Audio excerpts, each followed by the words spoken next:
किसी को क्या पता था शादी की खुशियों को इस कदर ग्रहण लग जाएगा। सारी खुशी मातम में बदल गई और देखते ही देखते चीख पुकार मच गया। खबर उत्तर प्रदेश के मऊ से है, जहां घोसी कोतवाली क्षेत्र के मदास मसपुर में एक हल्दी की रस्म करने जा रहे लोगों पर 10 फुट ऊंची दीवार भर भरा कर गिर पड़ी। चीख पुकार मच गया। इस घटना में 7 लोगों की मौत की खबर आ रही है, जिसमें 5 महिलाएं और 2 बच्चे शामिल हैं। आजमगढ़ में मालटारी डिग्री कॉलेज की प्रिंसिपल प्रोफेसर सुचिता श्रीवास्तव की पौत्री की भी इस दर्दनाक हादसे में मौत हो गई है, जबकि बहू की हालत गंभीर है। इसके अलावा और 23 लोगों का इलाज चल रहा है। खुद मऊ के जिलाधिकारी पुलिस अफसरों के साथ मौके पर पहुंचे हैं और उन्होंने क्या कहा वह भी सुनिए। घटना हुई क्या है? जी, नगर पंचायत गुरुपुर की घटना है। एक पुरानी दीवार बताई जा रही है, जिसमें हमारे गाँव की कुछ महिलाएं थी, वहाँ पे हल्दी की रस्म की जा रही थी। अचानक से वो दीवार जो है वो घबरा के ऊपर गिर गई, तो उसमें कुछ 22 लोग बताए गए जो कि नीचे दब गए थे, जिसमें कि 20 महिलाएं और 2 बच्चे थे। और जब उसको वहाँ से मलबा तत्काल हटाने की जेसीबी वगैरह बनाई गई, उसमें से 4 महिलाएं और एक बच्चे की डेथ की रिपोर्ट अभी तक रिपोर्टेड हुई है। और बाकी जो जितने भी घायल हैं उन सभी को यहाँ जिला अस्पताल में, फातिमा अस्पताल में, प्रकाश अस्पताल में भर्ती कराया गया है। तो आपके प्रशासन के जितने भी अधिकारी हैं, डॉक्टर्स हैं, पुलिस बल है, वो सब इसमें सभी उनको तत्काल उपचार देने, तत्काल राहत देने के लिए प्रयास करते हैं और हम लोग लगातार उनका मौका मुआयना कर रहे हैं। सर, मामले में कोई दबे नहीं, अभी नहीं है। तत्काल वहाँ पे 2 जेसीबी पहुंची थी और हम लोग वहाँ पहुंचे थे, तो पूरा हम लोगों ने साइड क्लियर करा लिया और यहाँ पे कोई दबा हुआ नहीं है। जितने लोग थे वो किससे घर सर क्या कार्यक्रम हो रहा था? जी, किससे घर क्या कार्यक्रम हो रहा था? अब वो कोई स्थानीय वहाँ व्यक्ति थे, उनके यहाँ पे कोई शादी का प्रोग्राम था, हल्दी की रस्म थी, तो उसी के लिए महिला जा रही थी, तो अचानक से वो दीवार वहाँ पर गिर गई। इस घटना की खबर मिलने के बाद मुख्यमंत्री योगी आदित्यनाथ ने भी जिलाधिकारी और पुलिस अधीक्षक को निर्देश दिया है कि घायलों का इलाज समुचित तरीके से कराया जाए। उन्होंने घोषणा की है कि जो भी घटना में मृत हुए हैं उनके परिजनों को 2 लाख और घायलों को 50,000 रुपए की आर्थिक सहायता की जाएगी। इसके अलावा पूरा इलाज सरकारी खर्चे पर होगा। बड़े अफसर नजर रखे हुए हैं, लेकिन लोगों को समझ में नहीं आ रही है कि आखिर हादसा हो कैसे गया। ये ब्रिजेश कुमार, एक सम्मानित परिवार हमारे टाउन एरिया घोसी में है, ब्रिजेश जायसवाल का। उनके यहाँ शादी होकर के आज लोग लौटे थे। आज बहु भोज था, सारे रिश्तेदार इकट्ठा थे। ये दीवार जो है गिर गई, आकस्मिक घटना थी और दीवार गिरने से 5 लोगों की मृत्यु हो गई। करीब 2 दर्जन से अधिक लोग घायल हैं। जिले के विभिन्न अस्पतालों में लोग भर्ती कराए गए हैं। उनका दवा उपचार चल रहा है और हमने तो चाहिए कि जो मृतक परिवार है उसको कम से कम 50-50 लाख, घायलों को 10-10 लाख रुपया दे करके उनके इलाज की समुचित व्यवस्था की जाए। इस घटना से जुड़ा हर अपडेट हम आप तक पहुंचाएंगे। बने रहिए, देखते रहिए PR India news. UP head Anand Gupta के साथ ब्यूरो चीफ बजरंगी विश्वकर्मा की रिपोर्ट, PR इंडिया न्यूज। जनता की जरूरत हो गई पूरी, पूर्वांचल को मिली सर्वोदय हॉस्पिटल की सौगात। आजमगढ़, मऊ, बलिया, गाजीपुर, जौनपुर, बनारस, कहीं हो आपका घर, सभी बीमारियों के इलाज के लिए पहुंचिए Sarvodaya hospital, Harbanshpur, Ghorat, Azamgarh. Gynaecologist, heart specialist, neurosurgeon, सभी बीमारियों के बड़े डॉक्टर। और हाँ, सिजेरियन से बचिए, नॉर्मल डिलीवरी के लिए बस सर्वोदय हॉस्पिटल। घर बैठे नंबर लगाने के लिए कांटेक्ट कीजिए इन नंबरों पर।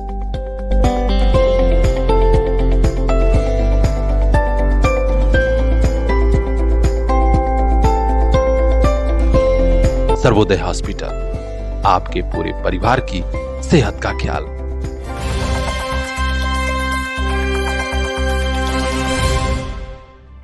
अरे कौन ठगा है, कमन ठगाया, अरे रही नजर की बानी जी।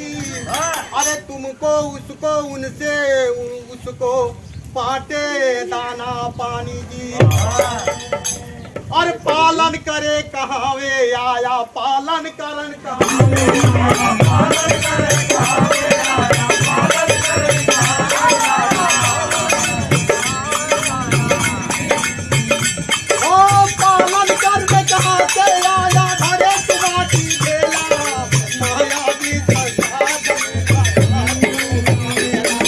आसपास के क्षेत्रों के संतों का हुजूम उमड़ पड़ा है विदाई देने 107 वर्षीय बुजुर्ग संत शिवनारायणी पंथ के खुरमुल्ली बाबा को। 107 वर्षीय शिव नारायणी पंथ के संत खुरमुल्ली बाबा पुत्र स्वर्गीय विश्राम का 107 वर्ष की उम्र में आज निधन हो गया। यह खबर मिली तो मोहम्मदपुर ब्लॉक क्षेत्र के रानीपुर रजमो रसूलपुर में बड़ी तादाद में संतों की भीड़ लग गई। लोगों ने शिव नारायणी पंथ के बुजुर्ग संत का उसी रीति रिवाज से आज अंतिम संस्कार किया। माहौल काफी भावुक था और बुजुर्ग संत के व्यक्तित्व और कृतित्व पर चर्चा हो रही थी। कहाँ जोर लगा के जोड़े दुनिया, हम तक ये घर खाली जी। अरे बाग बिराना फूल बिराना चुन के ले गया माली।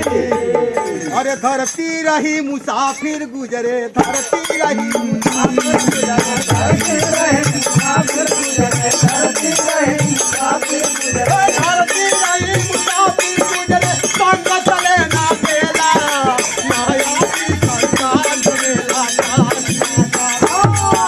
माया है संसार झमेला,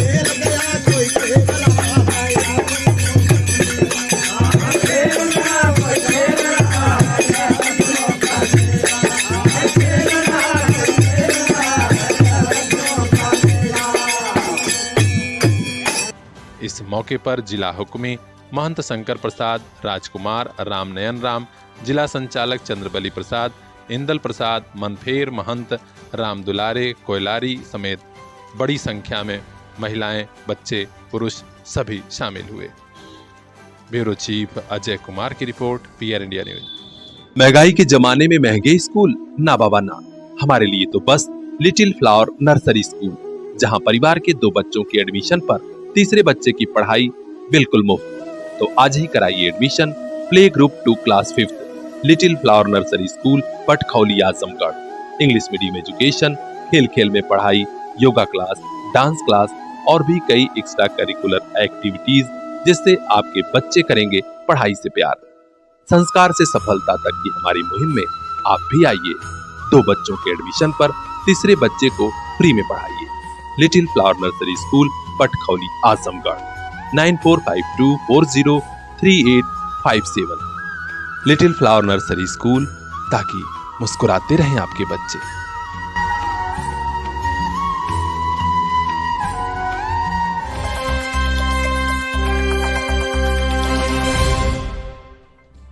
आजमगढ़ में बगैर अनुमोदन के पढ़ा रहे शिक्षकों पर बड़े जमाने के बाद कार्रवाई की नौबत आ रही है। एक शिक्षक के खिलाफ एफआईआर दर्ज हुआ था और अब 16 और शिक्षकों के खिलाफ एफआईआर का आदेश भी हुआ है। जिला समाज कल्याण विभाग द्वारा संचालित विद्यालयों में फर्जी प्रमाण पत्र और जालसाजी करके कुछ अध्यापक अनुमोदन करा लिए थे और बाकायदे वेतन भी मिल रहा था। हर महीने करोड़ों रुपए का चूना सरकार को लग रहा था, लेकिन मामला उजागर हुआ है तो अब कार्रवाई होनी तय है। बेसिक शिक्षा अधिकारी ने इस मामले में जांच कराई थी। इसी के बाद फर्जी अनुमोदन प्रकाश में आया। जिला समाज कल्याण अधिकारी विकास शशांक सिंह ने एक अध्यापक यशवंत राय के खिलाफ शहर कोतवाली में एफआईआर दर्ज कराया था। इसके बाद अन्य शिक्षकों पर भी कार्रवाई तय हो गई। बहरहाल आजमगढ़ के जिला समाज कल्याण अधिकारी मोतीलाल ने कहा है कि कार्रवाई होगी तो जरूर सबको पता चलेगा, क्योंकि हरिजन प्राइमरी पाठशाला कटवा भकोही के राजेश कुमार, अरविंद सिंह और राजेश यादव, अंबेडकर ग्रामीण हरिजन प्राइमरी पाठशाला करौत के अजय सिंह, मनोज और रामजी सिंह, प्रबुद्ध अंबेडकर अनुसूचित प्राइमरी पाठशाला बनकट लेदौरा के गणेश शंकर यादव, सुनीता राज, इंद्र बहादुर राव, विजय प्रताप सिंह और विवेक उपाध्याय के अलावा अनुसूचित जाति प्राइमरी पाठशाला मुड़ियार फूलपुर के अरुण कुमार उपाध्याय, विजेंद्र और योगेंद्र प्रताप सिंह, अनुसूचित जाति प्राइमरी पाठशाला आजमबाद जहानागंज के विनोद कुमार और राजेश यादव के खिलाफ जांच चल रही थी और एफआईआर का आदेश हो रहा है। निश्चित तौर पर बड़ा बवंडर मचेगा, क्योंकि अभी भी कई अध्यापक फर्जी अनुमोदन के बल पर यहां काम कर रहे हैं। हर अपडेट हम आप तक पहुंचाएंगे। खास खबरों के लिए बने रहिए हमारे साथ, देखते रहिए PR इंडिया न्यूज।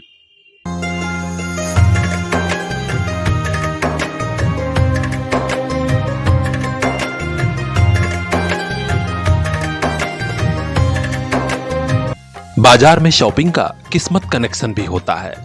आपकी किस्मत का कनेक्शन जोड़े जालान बाजार, नया पुल, सिधारी, आजमगढ़। यहां जिन्होंने शॉपिंग की उन्हें अभी मिला है स्कूटी, वॉशिंग मशीन, फ्रिज और भी बहुत कुछ।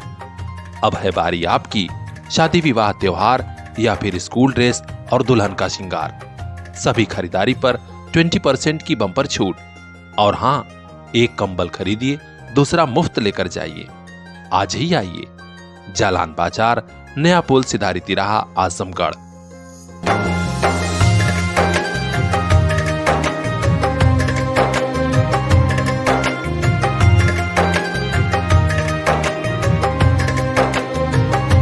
आपका भरोसा, आपका प्यार और फैशनेबल हुआ जालान बाजार।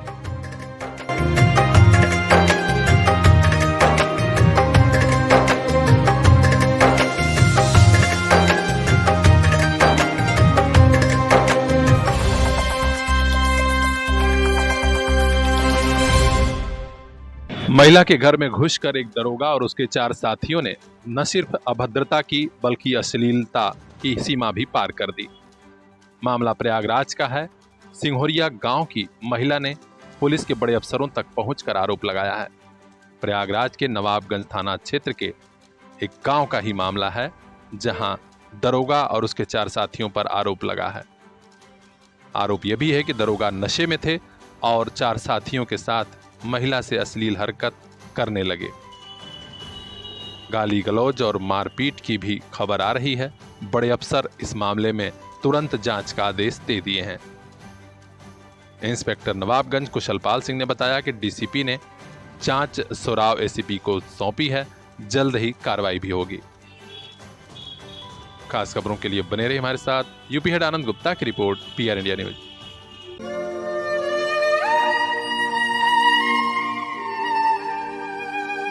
कुछ बातें, कुछ यादें और कुछ मुलाकातें कभी नहीं भूलती।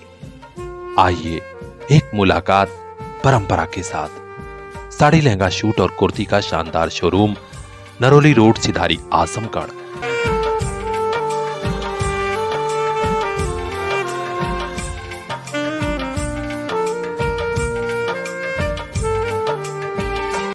परंपरा, एक बार आइए, आपको भी प्यार हो जाएगा।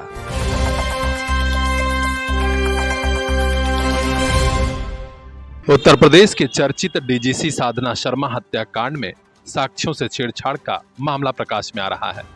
पुलिस के ऊपर आरोप लगा है कि उसने जो रुपए बरामद किए थे, जब कोर्ट में पेश हुए तो रुपया ही बदल गया। और तो और जो नोट चलन में ही नहीं थे, वही कोर्ट में पेश कर दिया गया। इस मामले के बाद हड़कंप मचा है। न्यायाधीश भी सन्न है और अब तलब किया जा रहा है विवेचक को और थाना प्रभारी इंस्पेक्टर को। मामला बदायूं जिले का है, जहां चर्चित डीजीसी साधना शर्मा हत्याकांड के आरोपियों के खिलाफ मुकदमा चल रहा है। 2016-23 मई को न्यायालय से उझानी लौटते समय कार से कुचलकर डीजीसी साधना शर्मा की हत्या की गई थी। इस घटना के बाद पूरे प्रदेश में उबाल था और मुख्य आरोपी पीसी शर्मा, उसकी पत्नी कमलेश शर्मा, गिरीश मिश्रा, डीजीसी की सगी बहन श्रद्धा गुप्ता, मस्ताना, नरेंद्र उर्फ पिंटू, यासीन बाबा, इशरत और मोहब्बत के नाम FIR हुआ था। विवेचना क्राइम ब्रांच बरेली कर रही है। विवेचक इंस्पेक्टर सिकंदर खान ने 11 मई 17 को आरोपी नरेंद्र और पिंटू को गिरफ्तार किया था। हैरानी वाली बात यह कि जब कोर्ट में विवेचक ने नोट पेश किया तो नोट ही बदल गए थे। और तो और 200 रुपए के जो नोट विवेचक ने कोर्ट में दिखाए, वो तब चलन में ही नहीं थे। इसी के बाद से बवंडर मचा है। अब कोर्ट सख्त मूड में है। देखना है कि आरोपियों पर कार्रवाई क्या होती है। खास खबरों के लिए बने रहिए हमारे साथ, देखते रहिए PR इंडिया न्यूज।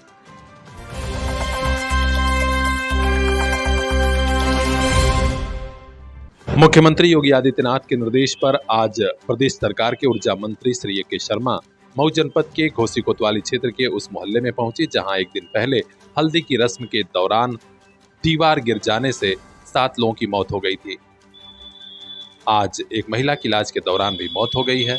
घटनास्थल पर पहुंचे श्री AK शर्मा ने परिवार वालों और मोहल्ले वालों से पूरे घटनाक्रम की जानकारी ली, शोक संवेदना व्यक्त की और मीडिया से बताया कि सरकार हर हाल में इन परिवारों के साथ है। आर्थिक सहायता भी मुख्यमंत्री जी के निर्देश पर की जा रही है और इन परिवारों की हर संभव मदद करेंगे। कल घोसी नगर में एक बहुत ही दुखद घटना हो गई जिसमें 8 लोगों की मृत्यु हुई है। उसमें ज़्यादातर महिलाएं और बच्चे हैं। इस घटना की जानकारी मिलते ही हमने जिलाधिकारी और ज़िले के जो SP होते हैं उनसे बात भी किया, घटना की जानकारी लिया, उनको पूरी तरह से जो पीड़ित लोग हैं उनको मदद करने के लिए बताया। रात में फिर से जानकारी मिली कि मऊ में जो लोग सदर अस्पताल में भर्ती हैं उनके CT स्कैन होने में और पोस्टमार्टम होने में थोड़ा विलम्ब हो रहा था। उसमें भी हमने वहाँ के CMS से बात किया, जिलाधिकारी से भी बात किया और रात में हुआ। ये जो दुर्घटना हुई है उसमें जितने भी लोग मृत्यु को प्राप्त हुए हैं उन सबके प्रति मेरी गहरी संवेदना है। ईश्वर उनकी आत्मा को शांति दें, संतप्त परिवारों को, दुखी परिवारों को ईश्वर संबल दें, सहारा दें और जो घायल हैं वो लोग जल्दी से अच्छे हों, स्वस्थ हों, ऐसी मेरी कामना है, प्रभु से प्रार्थना है। मैं अभी जब आया तो घटना स्थल पर भी गया, साफ दिखाई दे रहा है कि कमज़ोर दीवार थी, उसके गिरने से ये हादसा हुआ है। फिर मैं जो पीड़ित परिवार थे जिनके घर में विवाह का प्रसंग था, आज ही बारात जाने वाली थी और ऐसे सुखद प्रसंग को दुखद में परिवर्तित होते हुए देख करके कोई भी व्यक्ति टूट जाता है। तो मैं ब्रजेश जी गुप्ता के घर भी गया था जिनके पुत्र की शादी थी, उनको मिला। फिर उनके बगल में अन्य लोग, विजय जी के घर भी गया जिनकी पत्नी का स्वर्गवास हुआ है। उसके बाद कुछ और परिवारों से भी मैं मिल करके उनको अपनी संवेदनाएं मैंने व्यक्त किया है। ये भी ध्यान में आया है कि जो कुछ परिवार जो पीड़ित हुए हैं इस दुर्घटना में बहुत ही गरीब तबके से आते थे, रोज़ अपने किसी घर में चूल्हा बर्तन करके अपनी रोजी कमाती थी वो महिलाएं। ऐसी महिलाओं की मृत्यु हुई है। उन परिवारों में कोई कमाने वाला अब शायद नहीं रह गया, ऐसा मुझे जानकारी मिली है। मैंने यहाँ नगर पंचायत के अध्यक्ष श्री माननीय मुन्ना गुप्ता जी को कहा है कि उनकी क्या मदद हो सकती है। हमारे माननीय मुख्यमंत्री जी ने सभी जो मृतक हैं उनको 2 लाख रुपए देने का और जो घायल हैं उनको 50,000 रुपये की दवा के रूप में उनको सहारा देने का और दवाएं सबका इलाज मुफ्त कराने की घोषणा किया है। वो राशि, वो सहायता जल्द ही सबको मिल जाएगी। लेकिन उसके उपरांत मैंने नगर पंचायत के अपने अध्यक्ष जी को बोला है कि जो गरीब लोग हैं उनको अगर मकान देने की योजना में अगर वो आते हैं तो उनको मकान की व्यवस्था हो सके तो उसकी चिंता करें। अन्य एक परिवार ऐसा है कि जिसमें माँ ही कमाने वाली थी, चौका बर्तन करके कमाती थी। उसके जो घर के लोग हैं, जो 2-3 लोग हैं, वो मानसिक रूप से अस्वस्थ हैं और वहाँ अब कोई कमाने वाला नहीं रह गया। ऐसी दुखद परिस्थितियाँ भी बनी हैं इस हादसे की वजह से। उन सबको क्या सहारा दिया जा सकता है, मैं यहाँ सभी खड़े घोसी के सभी माननीय लोगों से भी मैं निवेदन कर रहा हूँ कि आप सब लोग इन परिवारों के सहारे में छोटा छोटा भी मदद करेंगे तो बहुत हो जाती है। और सरकारी तंत्र की ओर से भी क्या हम सहारा दे सकते हैं, ये देखने के लिए मैंने माननीय मुन्ना गुप्ता जी को कहा है। हम सब की ओर से हम सब का प्रयास रहेगा कि जीवन तो हम नहीं वापस कर सकते, लेकिन ज़िंदगियां जो हैं वो फिर से कैसे पटरी पे आवें, उसका हम पूरा प्रयास अवश्य करेंगे। कितने लोग की ऊर्जा मंत्री ने कहा है कि प्रदेश सरकार जिले स्तर के अधिकारियों को निर्देश दे चुकी है और बराबर इस पर हम नजर रखेंगे। ब्यूरो चीफ बजरंगी विश्वकर्मा की रिपोर्ट, PR इंडिया न्यूज।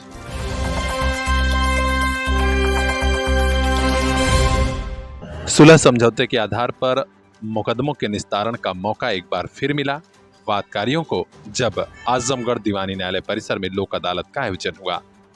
आज बड़े ही अच्छे माहौल में लोक अदालत लगी और यहाँ तकरीबन 82,338 मुकदमों का निस्तारण कर लिया गया।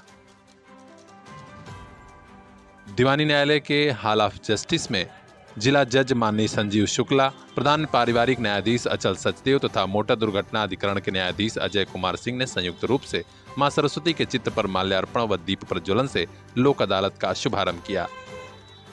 इस दौरान जिला जज माननीय संजीव शुक्ला ने कहा कि लोक अदालत का उद्देश्य है लोक अर्थात जनता को अधिक से अधिक राहत देना। हमें खुशी है कि जनता तक संदेश पहुंच रहा है और लोक अदालतों में बड़ी संख्या में मुकदमों का निस्तारण भी हो रहा है। अदालत का आयोजन किया जा रहा है जिसमें जितने मोटर एक्सीडेंट क्लेम हो गए, सिविल वाद हो गए, फौजदारी के छोटे मुकदमे जो भी हो गए और चालान संबंधी मामले गाड़ियों से, इसके अलावा श्रम विभाग से संबंधित जल विद्युत आदि संबंधित जो भी मामले हैं उनका निस्तारण होगा। और इसमें सबसे अच्छी बात यह है कि कोई कोर्ट फीस नहीं देनी है और बिना कोर्ट फीस के ही होगा। फिर आम जनता को कैसे यकीन दिलाया जाए कि लोक अदालत में आपका समाधान जल्दी हो जाता है? आम जनता को यकीन दिलाने की बात जहाँ तक है, हम लोगों ने शुरू से ही इस पर काफ़ी एडवर्टाइजमेंट कर रखा है पेपर में, ई मीडिया पे और जो भी विभिन्न प्रकार की मीडिया है सब पे इसके बारे में बता रखा है और लोग पहले भी करा चुके हैं, इसलिए जनता का विश्वास है। जनता आती भी है। बैंक के भी छोटे मामले इसमें उनका समाधान होता है, जैसे किसान को जो कर्ज दिए गए हैं या और किसी प्रकार का कर्ज है तो उसमें बैंक काफ़ी कुछ माफ़ करके उनका समाधान कर देती है। बिजली वाला भी हो जाता है, जैसे बिजली के जो मुकदमे हैं उनमें भी समाधान हो जाता है और उसका निस्तारण हो जाता है बातों का। तो खास खबरों के लिए बने रहिए हमारे साथ, देखते रहिए PR इंडिया न्यूज़।